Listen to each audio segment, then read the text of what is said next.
Bener nggak sih kalau tren kasus COVID-19 dunia mulai menunjukkan penurunan? Benar, kondisi pandemi global terus membaik, tidak terkecuali Indonesia. Sekarang, hampir semua negara telah menerapkan restriksi minimal.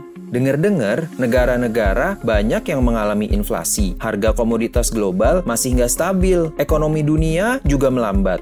Kalau begini, kondisi ekonomi Indonesia tahun 2023 bakal gimana ya? Iya, jadi risiko yang kita hadapi sekarang udah bergeser dari pandemi ke gejolak ekonomi global. Tapi tenang aja, pemerintah kan udah siapin APBN untuk tahun 2023. Emangnya APBN itu apa sih?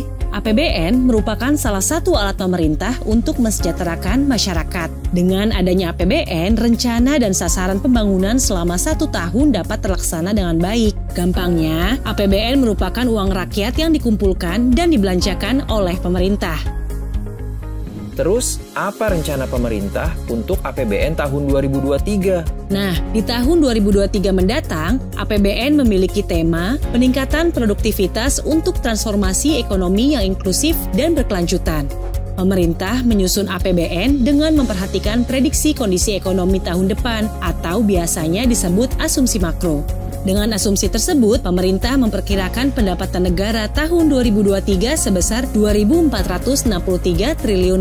Kok bisa? Soalnya, selain perekonomian kita yang kuat di situasi saat ini, sistem perpajakan juga semakin baik. Selain itu, kombinasi dari basis penerimaan negara dan kepatuhan yang meningkat membuat kita optimis. Oh gitu ya. Terus APBN 2023 mau dibelanjain buat apa? Jadi, belanja negara rencananya akan sebesar Rp3.061,2 triliun. Dibelanjainnya buat kualitas SDM, infrastruktur, reformasi birokrasi, revitalisasi industri, dan ekonomi hijau. Sehingga anggaran negara defisit sebanyak Rp598,2 triliun atau 2,84% terhadap PDB. Defisit di bawah 3% PDB ini merupakan upaya pemerintah untuk melakukan konsolidasi fiskal.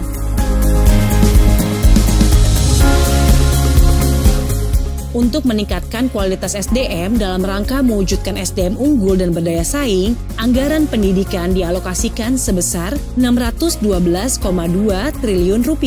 Sebagai upaya percepatan reformasi pelindungan sosial dan pengentasan kemiskinan ekstrim, anggaran perlindungan sosial dialokasikan sebesar Rp479,1 triliun. Untuk mendukung transformasi sistem kesehatan, anggaran kesehatan dialokasikan sebesar Rp179,75 triliun.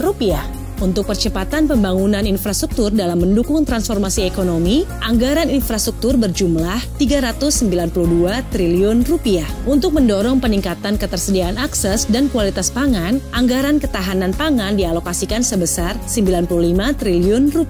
Anggaran untuk teknologi informasi dan komunikasi untuk mengoptimalkan digitalisasi sebesar Rp28,4 triliun. Sedangkan dana transfer ke daerah dan dana desa dialokasikan sebesar Rp814,7 triliun untuk peningkatan kualitas pelayanan publik di daerah. Anggaran ini ditujukan untuk mendukung sektor-sektor prioritas yang akan dilaksanakan oleh daerah, serta meningkatkan sinergi kebijakan fiskal dan harmonisasi belanja pusat dan daerah dalam mendukung kinerja daerah, mengentaskan kemiskinan, dan memajukan perekonomian daerah.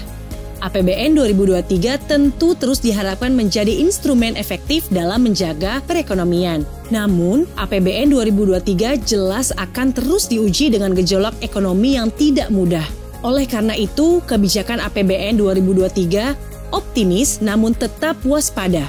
APBN adalah uang kita, uang rakyat yang digunakan sebesar-besarnya demi kesejahteraan masyarakat. Yuk sama-sama kita kawal pelaksanaan APBN.